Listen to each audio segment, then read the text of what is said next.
नमस्कार मंडळी, श्री स्वामी समर्थ सगळ्यांना.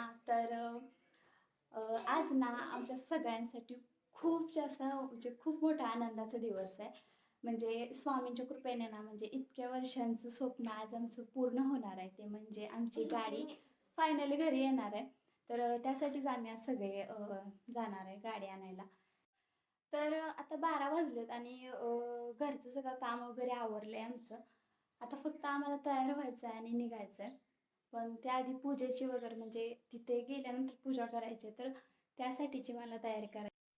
तर इकडे मी पूजेसाठी लागणारं ताट, निरांजन, हळदी-कुंकू ते सगळं घेतलं आणि हार तर त्यांनी सकाळीच आणून ठेवला होता.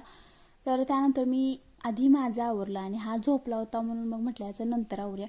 त्यानंतर त्याला उठवला आणि मग त्याचं पण आवरून घेतलं आणि नंतर मग हार वगैरे सगळं मी आधी गाडीत नेऊन ठेवलं, म्हणजे नंतर म्हणजे लक्षात वगैरे नाही राहिलं तर काही प्रॉब्लेम व्हायला नको म्हणून. इकडे सगळं म्हणजे ऑलमोस्ट माझं तर आवरलं होतं आणि माझं इकडे आवरून तयार होतं आणि ह्या साहेबांचा अजून मेकअपच सुरू होता. सगळे जाऊन म्हणजे गाडीत बसले होते. त्यानंतर आम्ही दोघं पण गेलो आणि घरातून बाहेर पडण्याआधी सगळ्यात आधी महाराजांना मुजरा केला आणि हे काम मी म्हणजे कुठे पण जायचं असू दे मी हे काम करते. म्हणजे स्वामींना सोबत चला असं म्हटल्याशिवाय मी घराबाहेर तर पडत नाही. त्यानंतर मग आम्ही गेलो. त्यानंतर निघालो आम्ही सांगलीला जाण्यासाठी आणि जायला 1 तासभर तर लागतो आणि आम्हाला जाता जाता पेढे पण घ्यायचे होते वाटेतच. आणि मग त्यानंतर मध्येच ना म्हणजे अचानक समर्थने ना उलटी केली. आधीच आम्हाला जायला उशीर झाला होता आणि तोपर्यंत ह्याने उलटी केल्यामुळे तिथे थांबलो थोडा वेळ आणि त्याची म्हणजे व्हाईट शर्ट असल्यामुळे पूर्ण खराब झाला होता शर्ट त्याचा, जे घालण्यासारखं काय राहिलाच नव्हतं म्हणून तो शर्ट काढला. आता मी पॅन्ट तर घेऊन आलते त्याच्यात, पण शर्टचं काही लक्षातच नाही आलं म्हणून मी शर्ट तर आणले नव्हते, फक्त पॅन्ट घेऊन आलते. त्यामुळे आम्हाला आता नवीन शर्ट घ्यायला लागणार होता म्हणून मग जाता म्हणजे ह्या सगळ्यांना शोरूमवरती सोडला आणि मग आम्ही दोघं त्याचा शर्ट आणण्यासाठी परत माघारी आलतो. भरपूर दुकान शोधले आम्हाला, काही म्हणजे दुकानच कुठे नव्हती. ते सगळ्या बेकरी वगैरे हेच होतं आणि कापड पेटेला दुकानं होती. म्हटलं चला आधी पेढे तर घेऊया, शर्टचं बघू आणखीन शोधू दुकानं.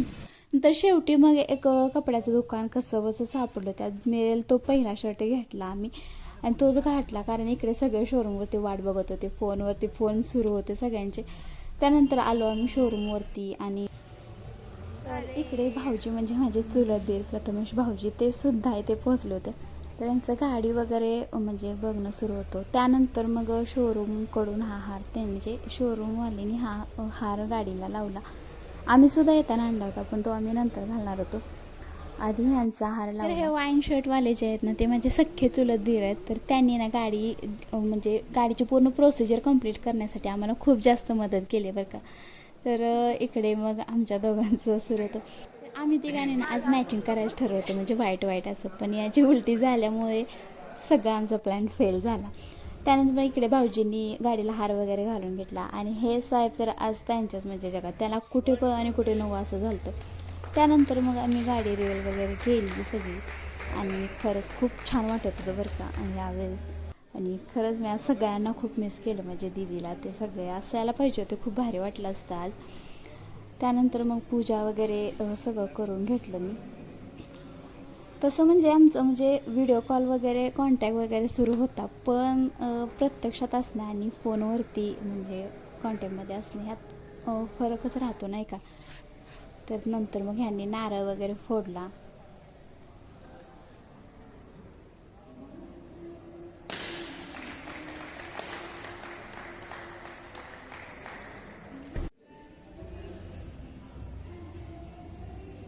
आणि मग भाऊजींनी सगळ्यांना पेढे दिले आणि नंतर मग ते चावी वगैरे देणं ते सगळं सुरू होतं. आम्ही दोघांनी चावी घेतली आणि शोरूमकडून एक गिफ्ट मिळालं होतं. तर हा माझा मोठा भाऊ आहे, तर त्याने आणि मामांनी ते गिफ्ट पण घेतलं. त्यानंतर मग ह्या मॅडम इकडे म्हणजे गाडीच्या फीचर्स वगैरे सगळं समजावून सांगत होत्या आणि म्हणजे डॉक्युमेंट्स वगैरे द्यायचे राहिले ते सगळे दिले. पूर्ण प्रोसिजर म्हणजे जी काही राहिली होती साईन वगैरे ते सगळ्या करून घेतल्या आणि तोपर्यंत ना इकडे आमचं फोटोशूट सुरू होतं आणि सगळं झालं आणि फायनली आम्ही आमच्या स्वतःच्या गाडीत बसलो आणि खरंच खूप भारी वाटत होतं. त्यानंतर निघालो आम्ही घरी यायला सगळं आणि म्हणजे आता 6:30 वाजले, 6:30 पावणे 7 वाजत आले ते आता उजेड आहे त्यामुळे एवढं लक्षात येत नाही, पण 6:45 तरी आम्हाला तिथंच झालं आणि अजून आम्हाला जायला पण बराच वेळ लागणार होता, तास दीड तास. तर निघालो आम्ही घरी आणि अजून आम्हाला घरी जाऊन पण मंदिरासमोर गाडीची पूजा करायची होती. त्यानंतर घरीसुद्धा म्हणजे जवळच्याच बायका बोलून पूजा करायची होती. पण जाता जाता मग आम्ही अजून हार वगैरे घ्यायचे होते आणखी घरी. तर आज ना माझ्या बाळाचं खूप जास्त हाल झालं, म्हणजे उलटी वगैरे झाली आणि खाल्लं पण नव्हतं त्याने काय त्यामुळे.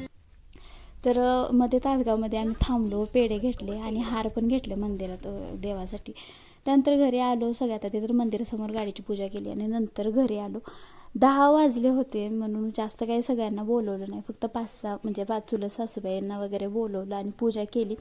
आणि समोरचे म्हणजे पाय काय बरोबर वाटत नाही गाडीवर ते उठवणं म्हणून मग त्याचा हातच उठवायचा होता, पण हा काय त्या हात बुडवायलाच तयार नव्हता. नंतर कसं असं हात बुडवले, हात उठवले आणि हेच कारण होतं की आम्हाला यायला इतका उशीर झाला. म्हणजे ह्याचा शर्ट शोधण्यातच म्हणजे दुकान शोधण्यातच आम्हाला एक अर्धा तास तरी गेला असेल सहजच, कारण चालतच आम्ही सगळीकडे फिरत होतो. तर त्यानंतर मग शोरूमवरती पण म्हणजे सगळ्या प्रोसिजर वगैरे कंप्लीट व्हायला बराच वेळ गेला. तर चला, कसा वाटला हा व्लॉग तुम्हाला नक्की कमेंट करून सांगा आणि व्हिडिओ आवडला असेल तर व्हिडिओसाठी एक लाईक आणि प्लीज चॅनलला सबस्क्राईब करायला अजिबात विसरू नका. तर चला, भेटूया अशाच एका व्हिडिओसोबत नेक्स्ट ब्लॉगमध्ये. बाय.